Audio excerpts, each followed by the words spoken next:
ओम शांति। आज 11/6/2025 के बाबा के महावाक्य सुनेंगे। आज बाबा ने कहा, मीठे बच्चे, अभी तुम्हें बेहद की पवित्रता को धारण करना है। अभी तुम्हें बेहद की पवित्रता को धारण करना है। बेहद की पवित्रता अर्थात एक बाप के सिवाय और कोई याद ना आए। बेहद की पवित्रता किसको कहेंगे? एक बाबा के सिवाय और कोई याद ना आए। प्रश्न है, बाप से वर्षा लेने के पहले का पुरुषार्थ, बाप से वर्षा लेने के पहले का पुरुषार्थ और उसके बाद की स्थिति में क्या अंतर होता है? उत्तर है, जब तुम बाप से वर्षा लेते हो तो देह के सब संबंधों को छोड़ एक बाप को याद करने का पुरुषार्थ करते हो, और जब वर्षा मिल जाता है तो बाप को ही भूल जाते हो। अभी वर्षा लेना है, इसीलिए कोई से भी नया संबंध नहीं जोड़ना है, नहीं तो भूलने में मुसीबत होगी। अभी बाबा से वर्षा लेने का समय चल रहा है और नए नए संबंध जोड़ते रहें तो फिर उनको भूलने में दिक्कत होगी ना। तो इसलिए ऐसा कोई संबंध जोड़े ही नहीं कि जो भूलना पड़े। सब कुछ भूल एक बाप को याद करो तो वर्षा मिल जाए। गीत है, यह वक्त जा रहा है, फिसलता जा रहा है ना वक्त हाथ से। ओम शांति। मीठे मीठे रूहानी बच्चों प्रति बाप समझाते हैं, ज्ञानी और अज्ञानी किस किस को कहा जाता है। ज्ञानी किसको कहेंगे, अज्ञानी किसको कहेंगे, ये मीठे मीठे बाप बैठ समझा रहे हैं। यह सिर्फ तुम ब्राह्मण ही जानते हो, और तो कोई नहीं जानता हम ब्राह्मणों के सिवाय, कि बाबा हम बच्चों को कितना सुंदर ज्ञान सुना रहे हैं, हमको क्या से क्या बना रहे हैं। ज्ञान है पढ़ाई, जिससे तुम जान गए हो कि हम आत्मा हैं। ज्ञान पढ़ाई है जिससे हमने जान लिया है। क्या जाना है? कि हम आत्मा हैं, वह परम पिता परमात्मा है। तुम जब वहां से मधुबन आते हो तो पहले जरूर अपने को आत्मा समझते हो। यहां से मधुबन जाएंगे तो बुद्धि में क्या रहता है? बुद्धि में रहता है ना कि मैं आत्मा हूं। हम जाते हैं अपने बाप के पास। बाबा शिव बाबा को कहते हैं। शिव बाबा है प्रजापिता ब्रह्मा के तन में, वह भी बाबा हो गया। तुम घर से निकलते हो तो समझते हो हम बाप दादा के पास जाते हैं। तुम घर से निकलते हो तो क्या समझते हो? बाप दादा के पास जा रहे हैं। जब मधुबन के लिए निकलते हैं तो क्या बुद्धि में रहता है? बाप दादा के पास जा रहे हैं। तुम चिट्ठी में भी लिखते हो, बाप दादा शिव बाबा ब्रह्मा दादा, हम बाबा के पास जाते हैं। बाबा कल्प कल्प हमसे मिलते हैं, कल्प कल्प बाबा हमसे मिलता है। बाबा हमको बेहद का वर्षा देते, बेहद पवित्र बनाए। बाबा हमको बेहद का वर्षा दे रहे हैं, बेहद पवित्र बनाए। पवित्रता में हद और बेहद है। तुम पुरुषार्थ करते हो बेहद पवित्र सतो प्रधान बनने के लिए। बाबा कहते तुम किस लिए पुरुषार्थ कर रहे हो? क्यों पुरुषार्थ कर रहे हैं? बेहद पवित्र और सतो प्रधान बनने के लिए। नंबरवार तो होते ही हैं। बेहद पवित्र किसको कहेंगे? बेहद पवित्र अर्थात एक बाप के सिवाय और किसी की याद ना आए। वह बाबा बहुत मीठा है। कितना मीठा है? ऊंच ते ऊंच भगवान है और बेहद का बाप है, सभी का बाप। बेहद का बाप माना सभी का बाप। तुम बच्चों ने ही पहचाना है। बेहद का बाप सदैव भारत में ही आते हैं। आकर बेहद का सन्यास कराते हैं। बेहद के बाप भारत में ही आते हैं और आकर के बेहद का सन्यास कराते हैं। सन्यास भी मुख्य है ना, जिसको वैराग्य कहा जाता है। बाप सारी पुरानी छीछी दुनिया से वैराग्य दिलाते हैं कि बच्चे इनसे बुद्धि का योग हटा दो। किनसे? पुरानी दुनिया से। इस पुरानी दुनिया से बुद्धि का योग हटा दो। इनका नाम ही है नरक दुखधाम। क्या नाम है इनका? नरक दुखधाम। खुद भी कहते रहते हैं। कोई मरते हैं तो क्या कहते हैं? स्वर्गवासी हुआ। कोई मरते हैं तो क्या कहेंगे? फलाना स्वर्गवासी हुआ। तो नरक में था ना। अभी तुम समझते हो यह जो कहते हैं वह भी रोंग है। बाप राइट बात बताते हैं स्वर्गवासी बनने के लिए। बाबा अभी एकदम राइट बात बता रहे हैं स्वर्ग में हमें भेजने के लिए। कैसे स्वर्ग में जाएंगे? बाबा की बातों को जब सुनेंगे, उनको मनन चिंतन करेंगे, धारण करेंगे, अभी ही पुरुषार्थ करना होता है। यही समय है केवल पुरुषार्थ का पूरे कल्प में। स्वर्गवासी बनने के लिए सिवाय बाप के और कोई पुरुषार्थ करा न सके। स्वर्गवासी बाबा के सिवाय और कोई बना सकता है? बना ही नहीं सकता। ये पुरुषार्थ कोई और करा ही नहीं सकता। तुम अभी पुरुषार्थ कर रहे हो 21 जन्मों के लिए स्वर्गवासी बनने के लिए। हमारा जो अभी का ये पुरुषार्थ है, ये हमें कितना समय काम में आएगा? 21 जन्म, पूरे आधा कल्प ये पुरुषार्थ हमारे काम आने वाला है। और बनाने वाला कौन है? बनाने वाला है बाप। उनको कहा ही जाता है हेवनली गॉड फादर। खुद आकर कहते हैं बच्चों, हम पहले तुमको शांति धाम ले जाऊंगा। मालिक है ना। शांति धाम जाकर फिर आएंगे सुख धाम में पार्ट बजाने। हम शांति धाम जाएंगे तो सब धर्म वाले शांति धाम जाएंगे। जब हम जाएंगे तो हमारे पीछे पीछे आएंगे तो सभी धर्म वाले शांति धाम। बुद्धि में यह सारा ड्रामा का चक्र रखना है। हम सब जाएंगे शांति धाम, फिर हम ही पहले आकर बाप से वर्षा पाते। हम ही पहले पहले शांति धाम जाएंगे, हम ही यहां भी पहले आकर बाप से वर्षा पाते हैं। जिससे वर्षा पाना होता है उनको याद जरूर करना होता है। जिनसे वर्षा पाना है उनको याद जरूर करना है। बच्चे जानते हैं वर्षा मिल जाएगा तो फिर बाप की याद भूल जाएगी। वर्षा बहुत सहज रीति मिलता है। बाप सम्मुख कहते हैं मीठे बच्चों, तुम्हारे जो भी देह के संबंध हैं। क्या कहा बाबा ने? कि मीठे बच्चों, तुम्हारे जो भी देह के संबंध हैं वह सब भूल जाओ। अभी कोई भी नया संबंध नहीं जोड़ना है। पुरानों को भूलना है और नया संबंध कोई भी नहीं जोड़ना है। अगर कोई भी संबंध जोड़ेंगे तो फिर उनको भूलना पड़ेगा। समझो बच्चा व बच्ची पैदा हुए तो वह भी मुसीबत हुई। बच्चा या बच्ची पैदा हुए तो मुसीबत हो गई ना। क्या कि अब उनमें बुद्धि जाएगी तो एक्स्ट्रा याद बढ़ी ना, तो उनको भी याद करना पड़ेगा। बाप कहते हैं सबको भूल एक को ही याद करना है। बाकी सबको भूलकर एक को ही याद करना है। वही हमारा माता पिता, टीचर और गुरु है। एक बाप के बच्चे हम सब कौन हैं आपस में? भाई बहन हैं। चाचा, मामा, काका आदि का कोई संबंध नहीं। यह एक ही समय है जबकि भाई बहन का संबंध ही रहता है। ये एक ही समय है जब हमारा भाई बहन, माता पिता, यही संबंध रहता है। ब्रह्मा के बच्चे तो शिव बाबा के बच्चे भी हैं, तो पोत्रे पोत्रियां भी हैं।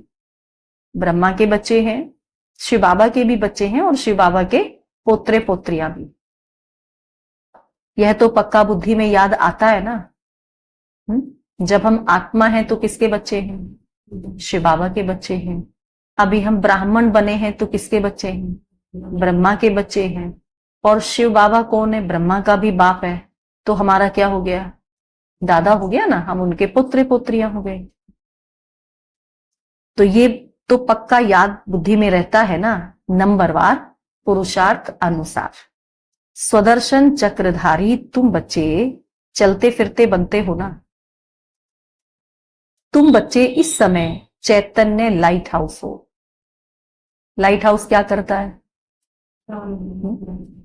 सबको रास्ता दिखाता है ना, इतनी रोशनी करता है कि सबको रास्ता दिख जाता है। तो बाबा कहते तुम कौन हो इस समय? चैतन्य लाइट हाउस। मतलब हम चलते फिरते लाइट हाउस हैं, जहां भी जाएंगे हमसे सबको रास्ता दिखेगा। तुम्हारी एक आंख में मुक्ति धाम और दूसरी आंख में जीवन मुक्ति धाम है।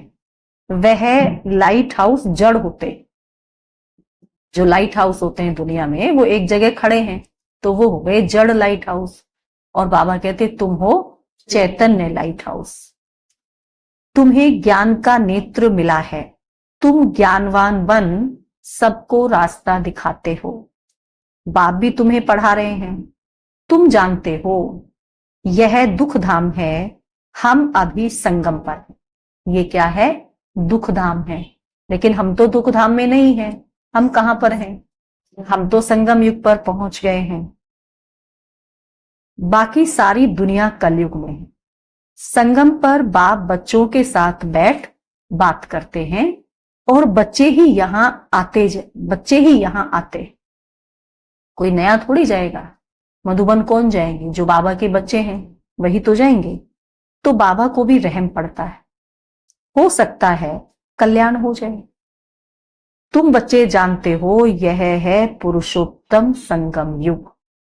इस समय ही तुम पुरुषोत्तम बनते हो। ये पुरुषोत्तम संगम युग है और यही समय है जब हम उत्तम से उत्तम पुरुष बनते हैं। कलयुग में सब हैं कनिष्ठ पुरुष, तो उत्तम पुरुष लक्ष्मी नारायण को नमन करते हैं। सभी कलयुगी मनुष्य कैसे हैं? कनिष्ठ हैं, नीच हैं, तो लक्ष्मी नारायण को नमन करते हैं मंदिर में जाकर।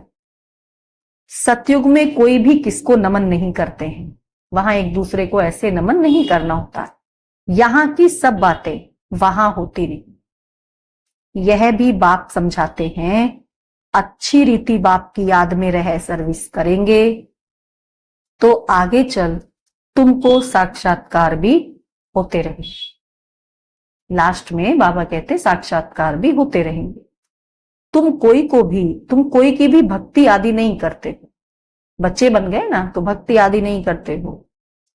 तुमको बाप सिर्फ पढ़ाते हैं, घर बैठे ही आपे ही साक्षात्कार आदि होते रहते हैं। बहुतों को ब्रह्मा का साक्षात्कार होता है, जानते भी नहीं थे, कभी देखा भी नहीं था, लेकिन घर बैठे ही ब्रह्मा का साक्षात्कार हो गया।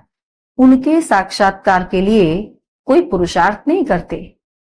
बेहद का बाप इन द्वारा साक्षात्कार कराते हैं।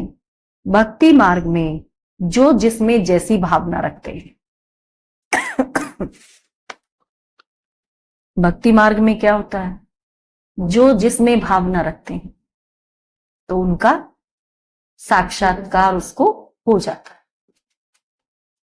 अभी तुम्हारी भावना सबसे ऊंचते ऊंच बाप में है, तो बिगर मेहनत बाप साक्षात्कार कराते रहते हैं। शुरू में कितना ध्यान में जाते थे? शुरू में तो कितने साक्षात्कार होते थे। आपे ही आपस में बैठ ध्यान में चले जाते थे। कोई भक्ति थोड़ी की। बच्चे कभी भक्ति करते हैं क्या? जो बच्चे बन गए वो भक्ति क्यों करेंगे? जैसे एक खेल हो गया था, चलो वैकुंठ चले। उस समय एक दो को देखते चले जाते थे। जो कुछ भी पास्ट हुआ वह फिर रिपीट करेंगे। तुम जानते हो हम ही इस धर्म के थे। सतयुग में पहले पहले यह धर्म है। इसमें बहुत सुख है। कौन सा धर्म?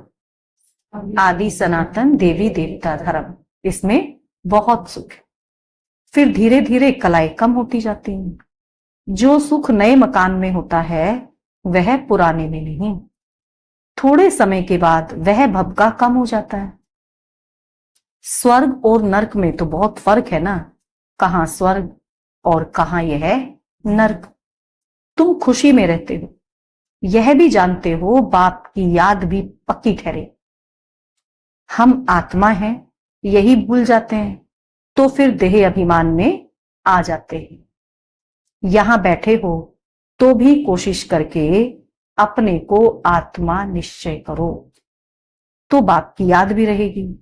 देह में आने से फिर देह के सब संबंध याद आए। यह एक लो है। तुम गाते भी हो, मेरा तो एक दूसरा ना कोई। गाते हैं ना, मेरा तो एक बाबा दूसरा ना कोई। बाबा हम बलिहार जाएंगे, वह अभी समय है, एक दो को ही याद करना है। आंखों से भल किसको भी देखो, घूमो फिरो, सिर्फ आत्मा को बाप को याद करना है। बस अपनी बुद्धि भटकनी नहीं चाहिए। घूमो फिरो कुछ भी करो, लेकिन बुद्धि बाप के साथ जुड़ी रहे। शरीर निर्वाह अर्थ कर्म भी करना है, परंतु हाथों से काम करते दिल बाप की याद में रहे। आत्मा को अपने माशूक को ही याद करना है। कोई की किसी सखी से प्रीत हो जाती है तो फिर उनकी याद ठहर जाती है। आपस में एक दूसरे में सखी बन गए, प्रीत हो गई, तो कहां जाएगी बुद्धि? बार बार वहीं जाएगी। फिर वह रग टूटने में बड़ी मुश्किलात होती है। पूछते हैं बाबा यह क्या है? अरे तुम नाम रूप में क्यों फंसते हो? फिर बाबा कहते तुम नाम रूप में क्यों फंसते हो? एक तो तुम देह अभिमानी बनते हो, और दूसरा तुम्हारा फिर कोई पास्ट का हिसाब किताब है, वह धोखा देता है। बाप कहते हैं इन आंखों से जो कुछ देखते हो उनमें बुद्धि ना जाए। समझो किसी को सखी बना लिया, अब उसने क्या किया? उसने धोखा दे दिया, हमारी दिल लग गई, उसने धोखा दे दिया सखी में, तो क्या होगा? कष्ट होगा ना फिर, क्योंकि हिसाब किताब है तो आएगा सामने। इसलिए बाबा मना करता है। ऐसे बहुत बच्चे हैं जो यहां बैठे भी बाप को कभी याद नहीं करते हैं। ऐसे बहुत बच्चे हैं जो बैठे यहां हैं परंतु बाप को याद नहीं करते हैं। कई तो यहां बैठे भी याद में नहीं रह सकते हैं। तो अपने को देखना चाहिए हमने कितना शिव बाबा को याद किया। अपने को चेक करना है कि हमने कितना शिव बाबा को याद किया। पूरे दिन भर में कितने घंटे हम याद में रहे, तो अपने को देखना चाहिए कितना समय याद किया। नहीं तो चार्ट में रोला पड़ जाएगा। चार्ट कैसे बनेगा फिर? भगवान कहते हैं मीठे बच्चों मुझे याद करो। किसने कहा ये? भगवान ने कहा कि हे मेरे मीठे बच्चे मुझे याद करो। अपने पास नोट करो, जब चाहे याद में बैठ जाओ। खाना खाकर चक्र लगाए 10-15 मिनट आकर याद में बैठ जाओ, क्योंकि यहां कोई गोरख धंधा तो है नहीं। अब बाबा के पास गए तो वहां कोई काम तो है नहीं, तो बाबा कहते याद में बैठो। फिर भी जो काम काज छोड़कर आए हो वह कोई कोई की बुद्धि में आता रहता है। बड़ी जबरदस्त मंजिल है, तब बाबा कहते हैं अपनी जांच करो। मंजिल बड़ी जबरदस्त है, इसलिए बाबा कहते अपनी जांच करो। यह तुम्हारा मोस्ट वैल्यूबल टाइम है। भक्ति मार्ग में तुमने कितना टाइम वेस्ट किया है? क्या क्या करते थे भक्ति मार्ग में? कितना टाइम वेस्ट किया? दिन प्रतिदिन गिरते ही रहते हो। श्री कृष्ण का दीदार हुआ, बहुत खुशी हो जाती है। भक्ति में श्री कृष्ण की भक्ति कर रहे थे और समझो श्री कृष्ण का साक्षात्कार हो गया, तो कितनी खुशी होती होगी उस समय। तो बहुत खुशी हो जाती है। मिलता तो कुछ भी नहीं। अच्छा मिला क्या उससे? कुछ मिला क्या? मिला तो कुछ भी नहीं। बाप का वर्षा तो एक ही बार मिलता है। बाबा का वर्षा एक ही बार मिलता है। कब मिलता है? संगम युग पर मिलता है ना, जब बाबा स्वयं आते हैं। अब बाप कहते हैं मेरी याद में रहो तो तुम्हारे जन्म जन्मांतर के पाप मिट जाएं। स्वर्ग का पासपोर्ट उन्हीं बच्चों को मिलता है जो याद में रहे अपने विकर्मों को विनाश कर कर्मातीत अवस्था को पाते हैं। चाहिए स्वर्ग का पासपोर्ट? तो किन बच्चों को मिलेगा? बता दिया ना बाबा ने। जो बाप की याद में रहकर अपने पापों को नाश कर, जो कर्मातीत अवस्था को पाते हैं उन्हीं को पासपोर्ट मिलेगा स्वर्ग का, नहीं तो बहुत सजा खानी पड़ती है। बाबा और भी राय देते हैं, अपने ताज व तख्त का फोटो अपने पॉकेट में रख दो तो याद रहेगी। अपने ताज का, अपने तख्त का फोटो रख लो तो उससे भी याद आएगी, अपने ताज की, अपने तख्त की, नई दुनिया की। इनसे हम यह बनते हैं, जितना देखेंगे उतना याद करेंगे, फिर उसमें ही मोह लग जाएगा, फिर नई दुनिया में ही रग लग जाएगी ना कि मुझे वहां जाना है, ऐसा बनना है। हम यह बन रहे हैं, नर से नारायण चित्र देखकर खुशी होगी, शिव बाबा याद आएगा। यह सब पुरुषार्थ की युक्तियां हैं। ये सब बाबा क्यों बता रहा है? ये सब पुरुषार्थ की युक्तियां हैं ताकि बच्चे अपने पुरुषार्थ में लग जाएं। कोई से भी तुम पूछो सत्यनारायण की कथा सुनने से क्या होता है, पूछो भक्तों से सत्यनारायण की कथा सुनने से क्या होता है। हमारा बाबा हमको सत्यनारायण की कथा सुना रहे हैं, कैसे 84 जन्म लिए हैं, वह भी तो हिसाब चाहिए ना कि हमने 84 जन्म कैसे कैसे लिए। सब तो 84 जन्म नहीं लेंगे, हर कोई लेगा क्या? बाबा का भी बच्चा, हर बच्चा 84 जन्म लेगा क्या? 84 कितने लेंगे? 84 तो केवल 9 लाख लेंगे जो शुरू शुरू में जाएंगे। दुनिया को तो कुछ भी पता नहीं, ऐसे ही मुख से सिर्फ कह देते हैं। इसको कहा जाता है थ्योरिटिकल और यह है तुम्हारा प्रैक्टिकल। अभी जो हो रहा है उनके फिर भक्ति मार्ग में पुस्तक आदि बनेंगे। एक होती है थ्योरी, एक होता है प्रैक्टिकल। अभी थ्योरी तो हो गई, सारी पढ़ाई पूरी हो गई, तो अभी क्या चल रहा है? अभी प्रैक्टिकल चल रहा है। तो ऐसे तो नहीं कि थ्योरी में पास हो गए और प्रैक्टिकल में नहीं हुए तो चलेगा, नहीं चलेगा ना, प्रैक्टिकल में भी पास होना पड़ता है। तुम सुदर्शन चक्रधारी बनकर विष्णुपुरी में आते हो, यह है नई बात। रावण राज्य झूठ खंड और फिर सचखंड राम राज्य होगा। चित्रों में बड़ा क्लियर है। अभी इस पुरानी दुनिया का अंत है। 5000 वर्ष पहले भी विनाश हुआ था।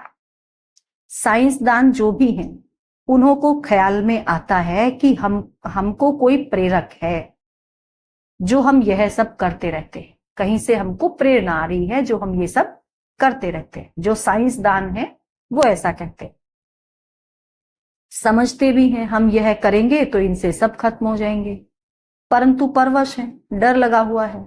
समझते हैं घर बैठे एक बॉम्ब छोड़ेंगे तो खत्म कर देंगे, एरोप्लेन, पेट्रोल आदि की भी दरकार नहीं रहेगी। विनाश तो जरूर होना ही है, विनाश तो होगा ना। नई दुनिया सतयुग था, नई दुनिया सतयुग था। क्राइस्ट से 3000 वर्ष पहले स्वर्ग था। देखो वो लोग भी कहते हैं, उनकी पुस्तक में भी लिखा है। अब फिर स्वर्ग की स्थापना हो रही है, आगे चल समझेंगे। तुम जानते हो स्थापना जरूर होनी है। स्थापना का कार्य कोई रोक सकता है क्या? जरूर होनी है। इसमें तो पाई का भी संशय नहीं है कि स्थापना नहीं होगी, इसमें तो पाई का भी संशय नहीं है। यह ड्रामा चलता रहता है, कल्प पहले मुआफिक। ड्रामा जरूर पुरुषार्थ कराएगा। ऐसे भी नहीं जो ड्रामा में होगा सो होगा। ऐसे कहेंगे क्या कि जो ड्रामा में होगा हो जाएगा? हाँ, ऐसे कहेंगे? ऐसे कहना तो रोंग हो जाएगा, क्योंकि शूटिंग तो चल रही है ना। जो हम शूट करेंगे वो ड्रामा में फिक्स हो जाएगा। पुरुषार्थ बड़ा, क्योंकि पुरुषार्थ की ही, हाँ, जो ड्रामा में होगा सो होगा, ऐसे नहीं कहना। पूछते हैं पुरुषार्थ बड़ा या प्रारब्ध बड़ी? क्या बड़ा है? प्रारब्ध तो तब मिलेगी ना जब पुरुषार्थ करेंगे, तो बड़ा क्या हुआ? बड़ा तो पुरुषार्थ हुआ। तो पुरुषार्थ बड़ा, क्योंकि पुरुषार्थ की ही प्रारब्ध बनेगी। पुरुषार्थ बिगर कभी कोई रह नहीं सकेगी। तुम पुरुषार्थ कर रहे हो ना, कहां कहां से बच्चे आते हैं, पुरुषार्थ करते हैं, कहते हैं बाबा हम भूल जाते हैं। तो बाबा कहते अरे शिव बाबा तुमको कहते हैं मुझे याद करो। किसने कहा? ये शिव बाबा ने कहा। मुझ आत्मा को कहा, मुझ आत्मा से किसने कहा ये कि मुझे याद करो? शिव बाबा ने कहा। बाप तुम आत्माओं से ही बात करते हैं, शिव बाबा ही पतित पावन है, यह आत्मा भी उनसे सुनती है। तुम बच्चों को यह पक्का निश्चय रहना चाहिए कि बेहद का बाप हमको विश्व का मालिक बनाते हैं। बेहद का बाबा हमको विश्व का मालिक बना रहे हैं, ये बात बुद्धि में पक्की रहनी चाहिए। वह है ऊंचते ऊंच, प्यारे ते प्यारा बाप। भक्ति मार्ग में उनको ही याद करते थे, गाते भी हैं तुम्हारी गतमत न्यारी, तो जरूर मत दी थी, अब तुम्हारी बुद्धि में है, इतने सब मनुष्य मात्र वापस घर जाएंगे। विचार करो कितनी आत्माएं हैं, सबका सिजरा है, सब आत्माएं फिर नंबर वार जाकर बैठेंगी। सभी आत्माएं कैसे बैठेंगी? घर में जाकर के नंबर वार बैठेंगी। क्लास ट्रांसफर होता है तो नंबर वार बैठते हैं ना, क्लास ट्रांसफर होती है तो नंबर वार बैठते हैं। तुम भी नंबर वार जाते हो। छोटी बिंदी आत्मा नंबर वार जाकर बैठेगी, फिर नंबर वार आएगी पाठ बजाने। आत्मा कितनी छोटी सी है, लेकिन जाकर के कैसे बैठेगी सिजरे में? नंबर वार। फिर नंबर वार आएगी पाठ बजाने। यह है रुद्रमाला। बाप कहते हैं इतने करोड़ आत्माओं की मेरी माला है, ऊपर में मैं फूल हूं, फिर पाठ बजाने के लिए सब यहां ही आए हैं। तो रुद्रमाला तो कितनी बड़ी है, उसमें तो सारी आत्माएं आ जाएंगी ना। यह ड्रामा बना हुआ है, कहा भी जाता है बना बनाया ड्रामा है। कैसे यह ड्रामा चलता है सो तुम जानते हो। सबको यही बताओ कि अपने को आत्मा समझ बाप को याद करो, तो तुम्हारे विकर्म विनाश होंगे और फिर तुम चले जाएंगे। कहां? पहले घर जाएंगे, फिर नई दुनिया में आएंगे। यह मेहनत है, सबको रास्ता बताना तुम्हारा फर्ज है। क्या फर्ज है? सबको रास्ता बताने का। क्योंकि बाबा ने क्या कहा? कौन हो तुम? लाइट हाउस हो। लाइट हाउस का काम क्या है? सबको रास्ता बताना। तुम कोई देहधारी में नहीं फंसाते हो। बाप तो कहते हैं मुझे याद करो तो पाप भस्म हो जाएंगे। बाप डायरेक्शन देते हैं, सो तो करना पड़ेगा। पूछने की क्या बात, कैसे भी करके याद जरूर करो। इसमें बाबा क्या कृपा करेंगे? याद तुमको करना है, वर्षा तुमको लेना है। अब इसमें कृपा की कोई बात है? अगर बाबा कृपा करने लगे तो, अब बाबा का तो हर आत्मा बच्चा है, तो बाबा को तो फिर सब पर कृपा करनी पड़ेगी। तो इसलिए बाबा कहते हैं इसमें कृपा की बात नहीं है। क्या करना है? वर्षा लेना है और मेहनत करनी है। याद तुमको करना है, वर्षा तुमको लेना है। बाप स्वर्ग का रचयिता है तो जरूर स्वर्ग का वर्षा मिलेगा। अभी तुम जानते हो यह झाड़ पुराना हो गया है, इसीलिए इस पुरानी दुनिया से वैराग्य है। इनको कहा जाता है बेहद का वैराग्य। वह हठ योगियों का है हद का वैराग्य। वह बेहद का वैराग्य सिखला नहीं सके। बेहद के वैराग्य वाले फिर हद का कैसे सिखलाएंगे? जो बेहद के वैराग्य वाले हैं, जो बेहद का वैराग्य सिखलाते हैं, वो हद का थोड़ी ना सिखाएंगे। अब बाप कहते हैं सिकीलधे बच्चे, तुम भी कहते हो कितना सिकीलधा बाप है। 63 जन्म बाप को याद किया है। कितने समय याद किया? पूरे आधा कल 63 जन्म बाप को याद करते आए। बस हमारा तो एक बाप, दूसरा ना कोई। अच्छा, मीठे मीठे सिकीलधे बच्चों प्रति माता पिता बाप दादा का याद प्यार और गुड मॉर्निंग। रूहानी बाप की रूहानी बच्चों को नमस्ते। हम रूहानी बच्चों की रूहानी माता पिता बाप दादा को याद प्यार गुड मॉर्निंग। नमस्ते बाबा, नमस्ते। शुक्रिया बाबा, शुक्रिया। धारणा के लिए मुख्य सार। पहला पॉइंट है स्वर्ग में जाने का पासपोर्ट लेने के लिए बाप की याद से अपने विकर्मों को विनाश कर कर्मातीत अवस्था बनानी है। सजाओं से बचने का पुरुषार्थ करना है। दूसरा पॉइंट है ज्ञानवान बन सबको रास्ता बताना है। ज्ञानवान बन सबको रास्ता आना है। चैतन्य लाइट हाउस में एक आंख में तीधाम, दूसरी आंख में सुख धाम रहे। इस दुख धाम को भूल जाना है। वरदान है आज का, हर आत्मा को ऊंच उठाने की भावना से रिगार्ड देने वाले शुभ चिंतक भाव। हर आत्मा को ऊंच उठाने की भावना से रिगार्ड देने वाले शुभ चिंतक भाव। हर आत्मा के प्रति श्रेष्ठ भावना अर्थात ऊंच उठाने की व आगे बढ़ाने की भावना रखना अर्थात शुभ चिंतक बनना। अपनी शुभ वृत्ति से, शुभ चिंतक स्थिति से अन्य के अवगुण को भी परिवर्तन करना। किसी की भी कमजोरी व अवगुण को अपनी कमजोरी समझ वर्णन करने के बजाय व फैलाने के बजाय समाना और परिवर्तन करना, यह है रिगार्ड। बड़ी बात को छोटा बनाना, दिल शिकस्त को शक्तिवान बनाना, उनके संग के रंग में नहीं आना, सदा उन्हें भी उमंग उत्साह मिलाना, यह है रिगार्ड। ऐसे रिगार्ड देने वाले ही शुभ चिंतक हैं।